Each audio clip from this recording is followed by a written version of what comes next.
اعوذ باللہ من الشیطان الرجیم بسم اللہ الرحمن الرحیم الحمد للہ رب العالمین وصلی اللہ علی سیدنا محمد وآلہ الطیبین الطاہرین اللہم صلی علی محمد وآل محمد۔ ہماری کلام 20 نمبر سوال تک پہنچ چکی، تو آج کے درس میں 20واں سوال بیان کریں گے اور اس کا جواب بیان کریں گے۔ تو 20ویں سوال میں جو ہے پوچھ رہے ہیں کہ کیا ایسا ہو سکتا ہے کہ انسان کسی مسئلہ میں اپنے مجتہد کے فتویٰ کو چھوڑ دے اور کسی دوسرے مجتہد کے فتویٰ پر عمل کر لے؟ تو میں مثلاً کسی ایک مجتہد کی تقلید کرتا ہوں، لیکن اس فتویٰ میں جو ہے وہ میں کسی دوسرے مجتہد کی تقلید کرنا چاہ رہا ہوں، تو آیا اس طرح میں کر سکتا ہوں یا نہیں کر سکتا؟ تو اس کا جواب میں کہتے ہیں کہ اگر تو میرے مجتہد نے جس مسئلہ میں فتویٰ بیان کر دیا ہے، تو اب اس مسئلہ میں کسی اور مجتہد کی طرف رجوع نہیں کر سکتا۔ تو جب میرے مجتہد جس کی میں تقلید کر رہا ہوں انہوں نے اس مسئلہ کا حکم بیان کیا ہے، اس مسئلہ میں فتویٰ دیا ہے، تو اب میں کسی اور مجتہد کی طرف رجوع نہیں کر سکتا۔ لیکن اگر انہوں نے جو ہے فتویٰ نہیں دیا، مثلا احتیاط واجب لگائی ہے کہ احتیاط واجب کی بنا پر جو ہے وہ مثلا انہوں نے کہا کہ الحمد کے بعد سورت جو پڑھنی ہوتی ہے وہ احتیاط واجب کی بنا پر ضروری ہے، تو اب اس صورت میں اس مسئلہ میں میں یہ جس مجتہد کی میں تقلید کر رہا ہوں تو وہ سب سے زیادہ عالم تھا، سب سے زیادہ علم رکھنے والا تھا، تو اب چونکہ اس نے احتیاط واجب لگا لی ہے، تو اب اس مسئلہ میں فقط اسی مسئلہ میں ان کے بعد والا جو مجتہد ہوگا، جو ان سے تھوڑا کم علم رکھنے والا مجتہد ہے، ان کی طرف فقط رجوع کر سکوں گا، ان کے فتویٰ کے مطابق عمل کر سکوں گا۔ تو اگر مجتہد کہے کہ واجب ہے فلاں کام کرنا، تو یہ فتویٰ ہے، وہ واضح صراحتاً کہہ دے کہ فلاں کام کرنا حرام ہے، تو یہ بھی فتویٰ ہے، وہ صراحتاً کہہ دے کہ فلاں کام مستحب ہے، فلاں کام مکروہ ہے، تو یہ فتوے ہیں۔ تو ان میں کسی اب دوسرے مجتہد کی طرف رجوع نہیں کر سکتا۔ اگر وہ واجب، مستحب، مکروہ، حرام یہ نہیں کہتا، بلکہ وہ کہتا ہے کہ احتیاط واجب کی بنا پر یہ کام کرنا ضروری ہے، یا احتیاط واجب کی بنا پر فلاں کام نہ کرنا ضروری ہے، تو جب وہ اس طرح کہے گا تو اس صورت میں اب جس مسئلہ کے بارے میں وہ کہہ رہا ہوگا کہ احتیاط واجب کی بنا پر اس مسئلہ میں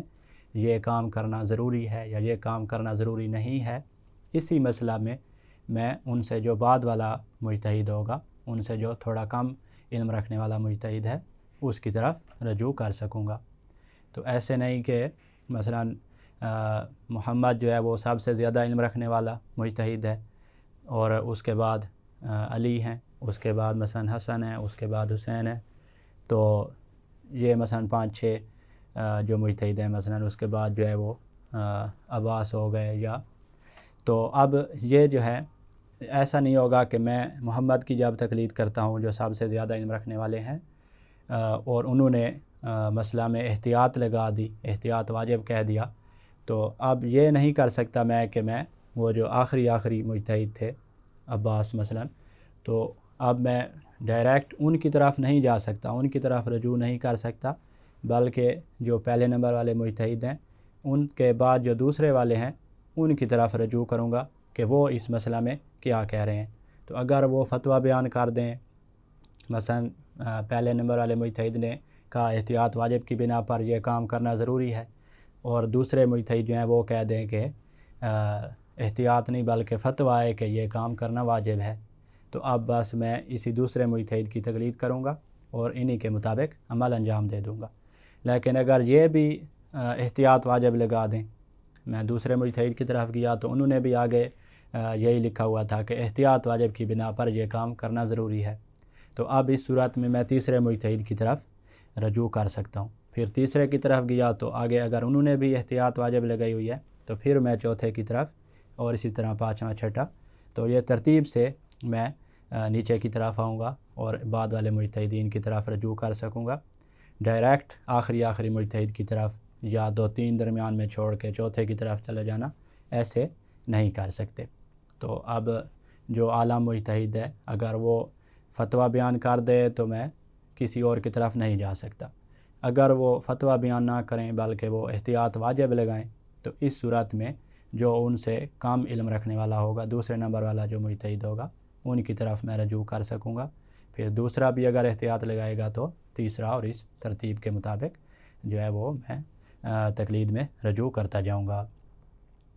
یہ 20واں سوال اور اس کا جواب مکمل ہوا۔ اس کے بعد 21واں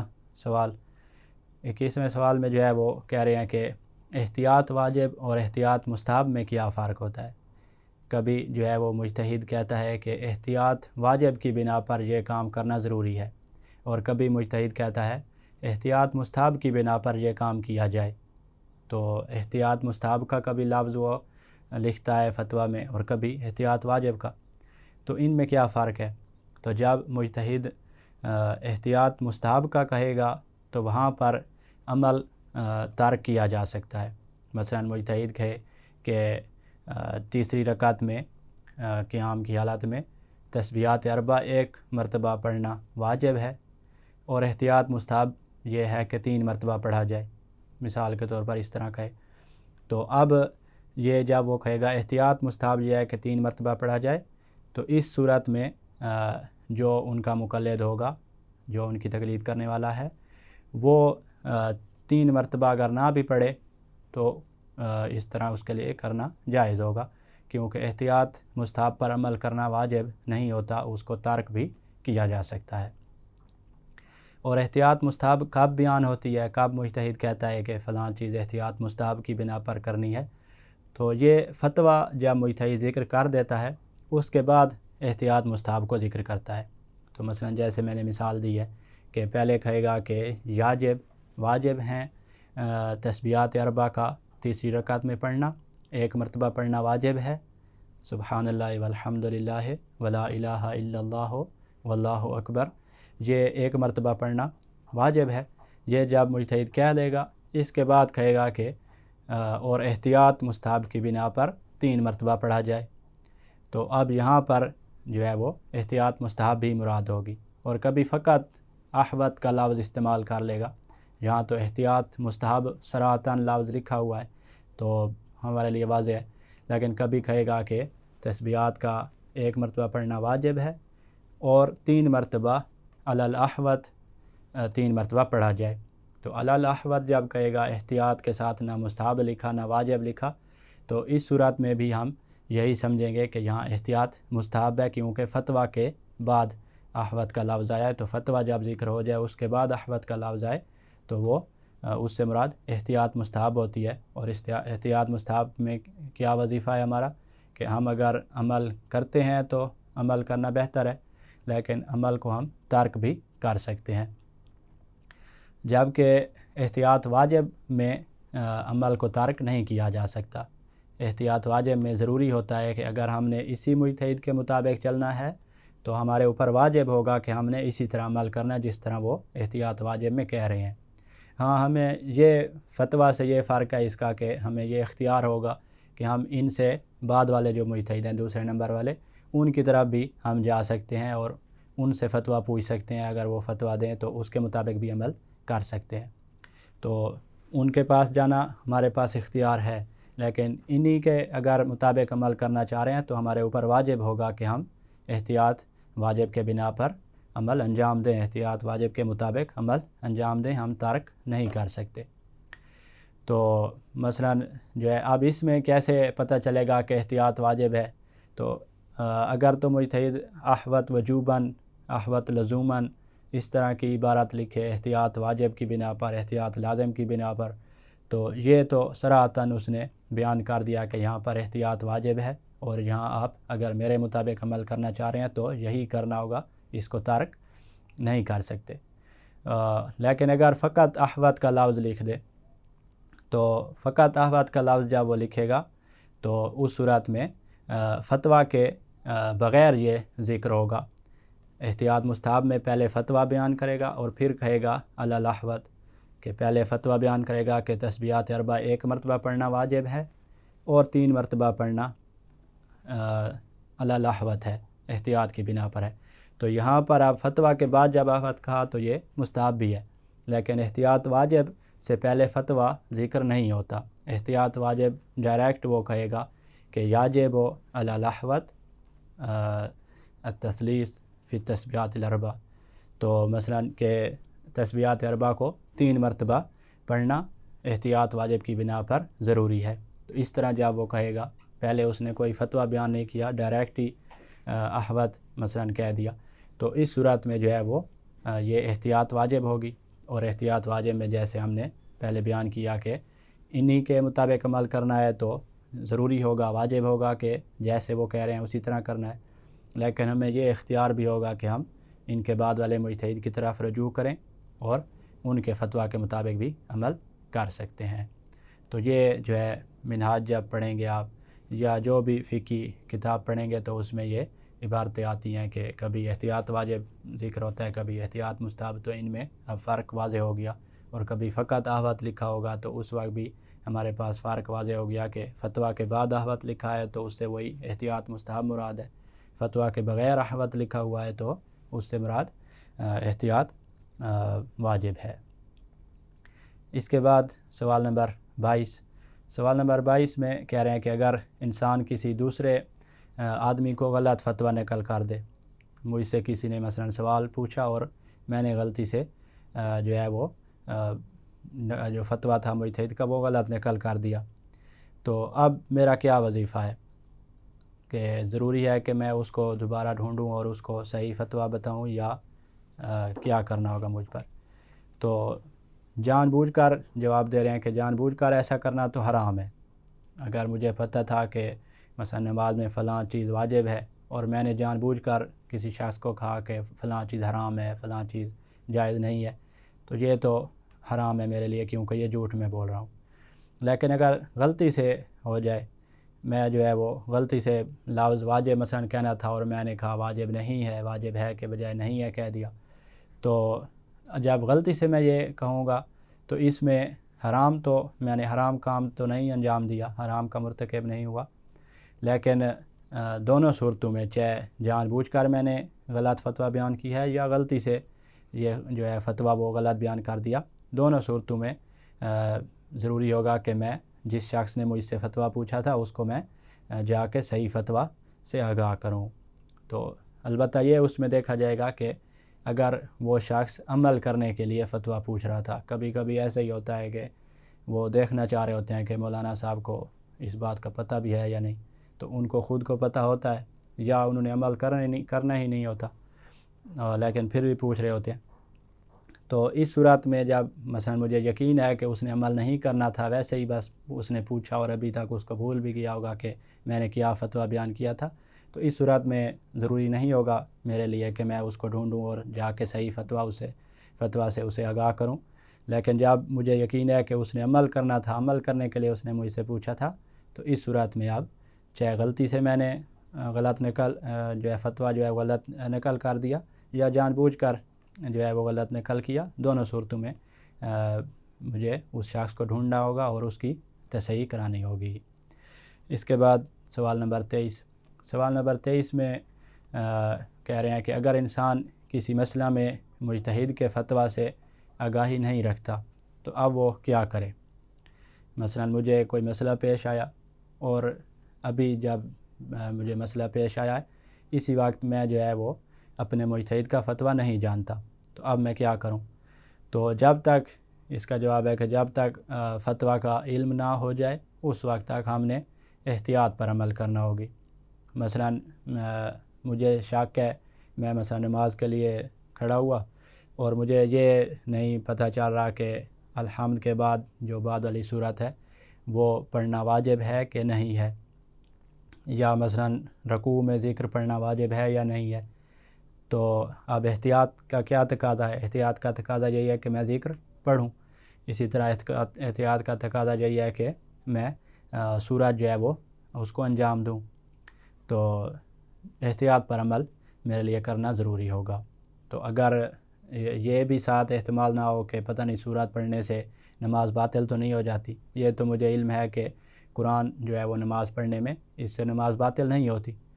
تو نماز کے باطل ہونے کا تو مجھے یقین ہے کہ نہیں ہوتی سورت پڑھنے سے، لیکن آیا سورت پڑھنا واجب بھی ہے تاکہ میں ترک نہ کروں یا واجب نہیں ہے،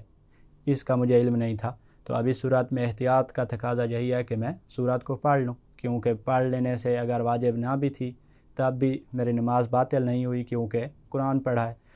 اور اگر واجب تھی تو پھر میرا واجب ادا ہو گیا اور نماز اس طرح بھی صحیح ہو جائے گی۔ تو جب تک فتویٰ کا علم حاصل نہیں ہوگا اس وقت تک احتیاط پر عمل کرنا ہوگا۔ اس کے بعد سوال نمبر 24 نمبر سوال میں کہہ رہے ہیں کہ کیا مجتہد کے تمام فتاویٰ کا سیکھنا اور یاد کرنا واجب ہے؟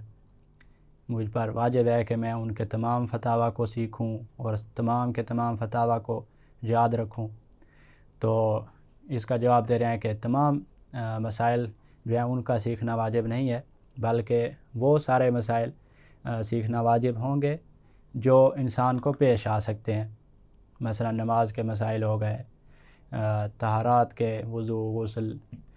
خبث سے، نجاسات سے جو طہارت حاصل کی جاتی ہے وہ ان کے مسائل، اسی طرح مثلا جو روزمرہ کے پیش آنے والے مسائل ہیں وہ اس کے اوپر سیکھنا واجب ہوں گے، اور اس کو یہ بھی ہے کہ عین موقع پر ان کا سیکھنا اور ان کے مطابق عمل کرنا ممکن نہیں ہوگا۔ جب مجھے پیش آئیں تو اس وقت میں ممکن ہے کہ مجھے پتہ نہ چل سکے، کوئی ایسے مواقع نہ ہوں کہ جس سے میں فوراً پوچھ سکوں کسی مثلا عالم سے کہ فلاں مجتہد کا اس مسئلہ میں کیا فتویٰ ہے۔ تو جب یہ مجھے احتمال ہے کہ میں جو ہے عین موقع پر جب مجھے مسئلہ پیش آئے گا تو فتویٰ کا علم حاصل کرنا میرے لیے ممکن نہیں ہوگا، تو ایسے مسائل کا، اور دوسرا یہ بھی ساتھ شرط ہے کہ وہ روزمرہ کے مسائل ہوں جو مجھے پیش آ سکتے ہیں۔ اب مثلا حج کے مسائل کا سیکھنا میرے اوپر واجب نہیں ہے کہ کیونکہ حج جو ہے مثلا میرے پاس مثلا قدرت ہی نہ ہو حج، یا قدرت آئے گی 10 سال بعد، تو ابھی میرے اوپر واجب نہیں ہوگا کہ میں حج کے تمام مسائل سیکھوں اور انہیں یاد رکھوں۔ تو جو مجھے روزمرہ کے پیش آنے والے مسائل ہیں ان کو اس وقت سیکھنا مجھ پر واجب ہوگا کہ جب مجھے یہ احتمال ہو کہ عین موقع پر ان کا سیکھنا اور ان فتاویٰ کے مطابق عمل کرنا میرے لیے ممکن نہیں ہوگا، تو ایسے مسائل کا سیکھنا واجب ہے۔ اس کے بعد جو ہے وہ امام جعفر صادق علیہ السلام کا فرمان نقل کر رہے ہیں کہ امام علیہ السلام فرماتے ہیں لیت السیاط علی رؤوس اصحابی حتی یتفقہوا فی الحلال والحرام۔ تو یہ کتاب المحاسن صفحہ 229 میں یہ روایت وارد ہوئی ہے، امام کے یہ کلمات وارد ہوئی ہیں۔ تو ان میں امام یہ فرما رہے ہیں کہ کاش میرے اصحاب کے سروں پر اس وقت تک کوڑے مسلط رہتے کہ جب تک وہ حلال و حرام کا علم حاصل نہ کر لیتے۔ تو یعنی یہ اس اہمیت کی طرف امام لے کے جانا چاہ رہے ہیں کہ مسائل کا علم حاصل کرنا ضروری ہے، کہ جب تک میرے اصحاب مسائل کا علم حاصل نہیں کرتے اس وقت تک ان کو کوڑے رکھتے رہیں، یعنی کاش کے ساتھ وہ کہہ رہے ہیں کہ کاش ان پر کوڑے برستے رہیں جب تک کہ وہ مسائل کا علم، حلال و حرام کا علم حاصل نہ کر لیں۔ تو اس کے بعد یہاں تک جو ہے وہ تقلید کے جو مسائل ہیں، تقلید میں سوال و جواب، اس کی جو ابحاث ہیں وہ مکمل ہو چکی۔ اب جو ہے اس کے بعد طہارت کے احکام شروع ہو رہے ہیں۔ تو شروع میں جو ہے وہ قرآن مجید کی آیت کو بیان کیا گیا ہے کہ بسم اللہ الرحمن الرحیم، آیت میں ہے وَأَنزَلْنَا مِنَ السَّمَاءِ مَاءً طَهُورًا، کہ سورۃ الفرقان 48 نمبر آیت میں اللہ تعالیٰ فرما رہا ہے کہ ہم نے آسمان سے پاکیزہ پانی برسایا۔ تو پانی پاکیزہ ہے، یعنی اس میں ایک تو یہ خصوصیت ہے کہ یہ خود پاکیزہ ہے، اور اسی طرح یہ اور خصوصیت یہ بھی ہے کہ یہ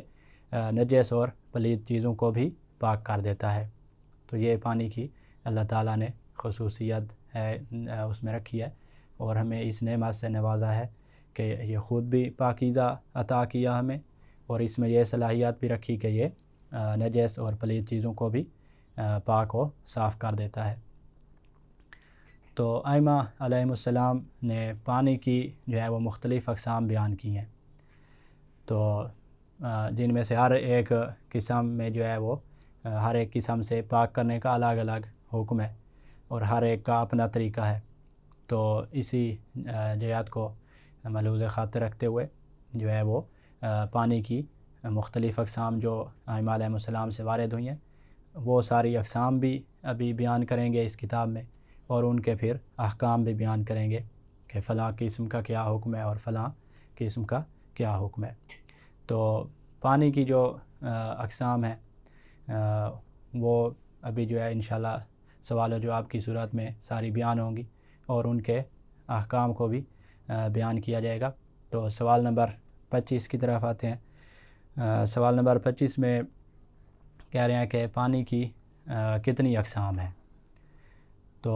اس کے جواب میں کہہ رہے ہیں کہ پانی کی بنیادی طور پر 2 قسمیں ہیں، پانی یا تو مطلق ہوگا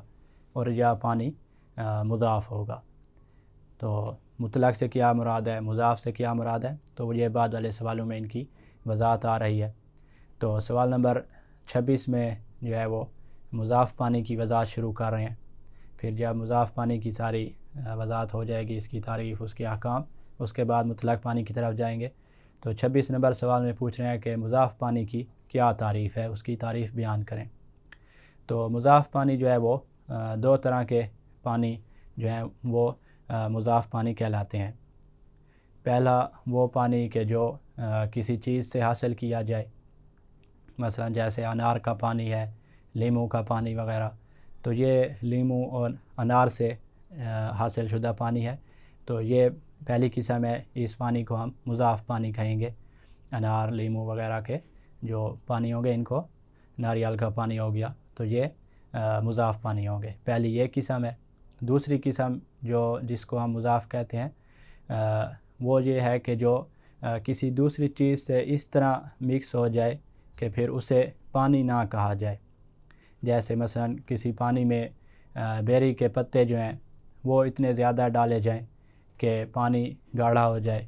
اور پھر اسے پانی نہ کہا جا سکے، فقط پانی ہم اسے نہ کہیں بلکہ مثلا گاڑھا شربت کہا جائے، تو یہ مضاف پانی کہلائے گا۔ تو جو مطلق پانی ہوتا ہے اس میں یہ ہوتا ہے کہ ہم نے اس کو فقط پانی کہہ سکتے ہیں،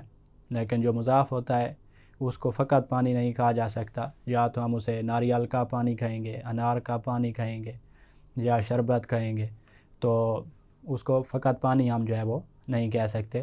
تو یہ پانی جو ہے وہ مضاف ہوگا۔ تو مضاف 2 طرح کا ہوگا، ایک جو کسی چیز سے حاصل کیا گیا ہے پانی، جیسے انار، ناریل وغیرہ کا، اور ایک ہے کہ جو پہلے سے پانی تو موجود تھا، کسی چیز سے حاصل نہیں ہوا، طبعی طور پر پانی تھا، موجود تھا، نہر، دریا، زمین سے نکالا ہوا پانی، لیکن ہم نے اس میں کوئی چیز ایسے اتنی زیادہ مکس کر دی کہ اب وہ پانی رہا ہی نہیں، اسے شربت مثلا کہنا لگ گئے ہیں،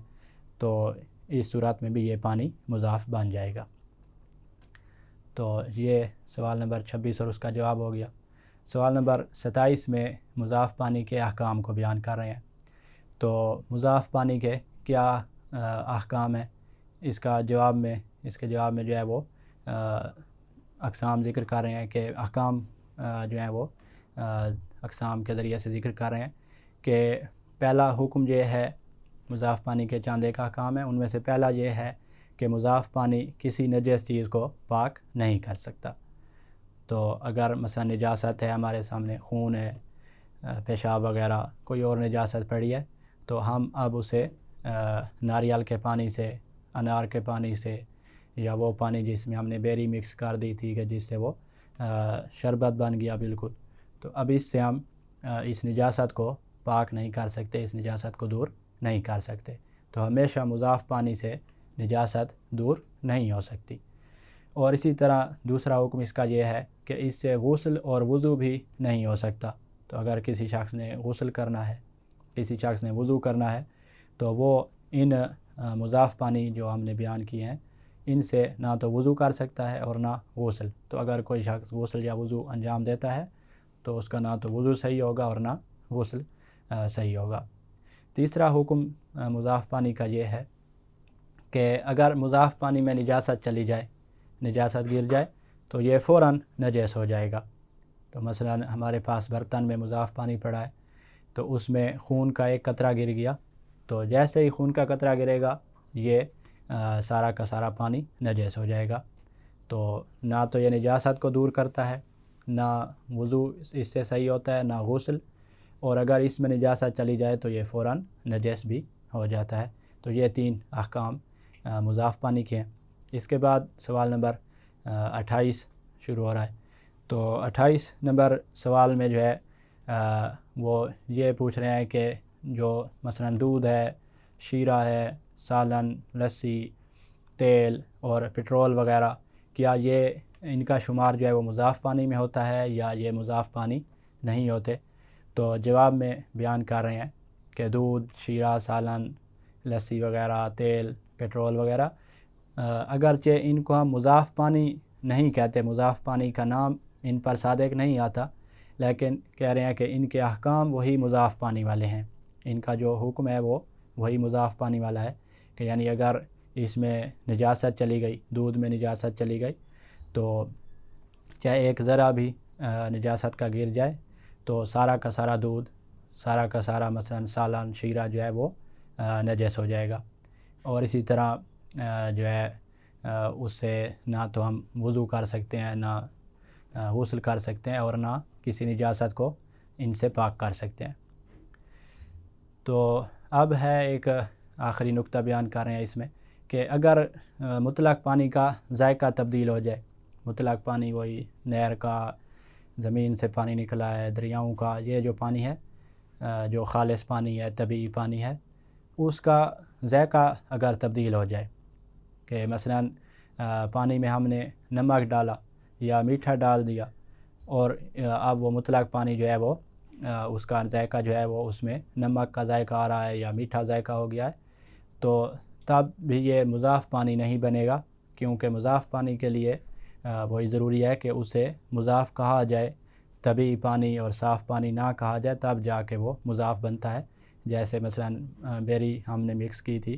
تو اس سے وہ شربت بن گیا تھا، اتنا گاڑھا ہو گیا تھا کہ اب اسے پانی، صاف پانی نہیں کہا جا رہا تھا۔ تو اگر اتنا میٹھا ڈال دیا بالکل کہ وہ شیرہ بن گیا اب، یا نمک اتنا زیادہ ڈال دیا کہ اسے پانی نہیں کہہ رہے، تب جا کے وہ مضاف پانی بنے گا۔ تھوڑا بہت اگر نمک ڈالا ہے یا تھوڑا بہت میٹھا ڈالا ہے اور اس سے تھوڑا ذائقہ جو ہے وہ میٹھا ہو گیا یا ذائقہ نمکین ہو گیا اس پانی کا، تو اس سے یہ پانی مطلق ہی رہے گا، مضاف نہیں بنے گا۔ اس کے بعد سوال نمبر 29 سوال میں کہہ رہے ہیں کہ مطلق پانی کو اگر صاف کرنے کے لیے جراثیم کش ادویات ڈالی جائیں اس پانی میں، اور پانی کا ذائقہ جو ہے وہ تھوڑا بہت تبدیل ہو جائے، تو اس کا کیا حکم ہوگا؟ تو اس کا جواب بھی یہی دے رہے ہیں کہ پانی کو صاف کرنے کے لیے جراثیم کش ادویات اگر ڈالی جاتی ہیں تو جس سے مثلا رنگ یا ذائقہ بدل جائے، تو یہ پانی بھی مضاف نہیں کہلاتا، اور اس سے وضو، غسل کیا جا سکتا ہے، نجاسات کو بھی دور کیا جا سکتا ہے، کیونکہ یہ ابھی تک صاف پانی ہی کہلا رہا ہے، فقط اس کا ذائقہ جو ہے وہ تھوڑا تبدیل ہو چکا ہے۔ تو اگر یہ مضاف کہلاتا، صاف پانی نہ کہلایا جاتا اس کو، تو پھر جا کے یہ مضاف بن جاتا اور مضاف والے سارے احکام آتے۔ تو تھوڑا بہت اگر ذائقہ تبدیل ہوا ہے یا رنگ تھوڑا تبدیل ہو گیا تو اس سے یہ مضاف نہیں بنے گا۔ اس کے بعد انشاءاللہ اگلے درس میں بیان کریں گے۔ والحمدللہ رب العالمین۔